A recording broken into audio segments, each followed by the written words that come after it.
Samantala, milyon-milyong pisong halaga ng shabu ang nasabat sa piyer sa Cebu City. Dalawa naman ang inaresto sa magkahiwalay na operasyon kontra droga sa Bataan. Narito po ang Ronda Probinsya.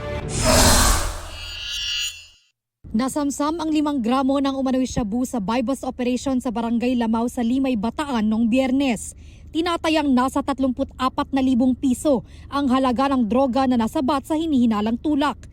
Mahaharap siya sa reklamong paglabag sa Comprehensive Dangerous Drugs Act of 2002. Walang pahayag ang suspect. Sa Abukay sa Bataan pa rin, inaresto ang isang lalaki matapos makuhanan ng hinihinalang shabu sa buy-bust operation sa Barangay Laon kahapon. Nasa 9 na gramo ito na nagkakahalaga ng mahigit 60,000 piso. Nakumpiska rin sa kanya ang isang baril na may mga karga ng bala.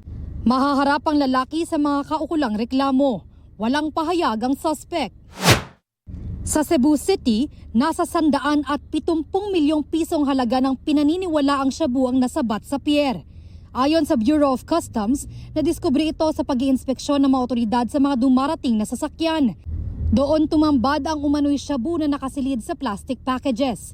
Arestado ang maginang drug suspect na nasa kustodiya ng Philippine Drug Enforcement Agency Region 7. Wala silang pahayag.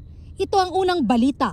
Bea Pinlac para sa GMA Integrated News. Gusto mo bang mauna sa mga balita? Mag-subscribe na sa GMA Integrated News sa YouTube at tumutok sa unang balita.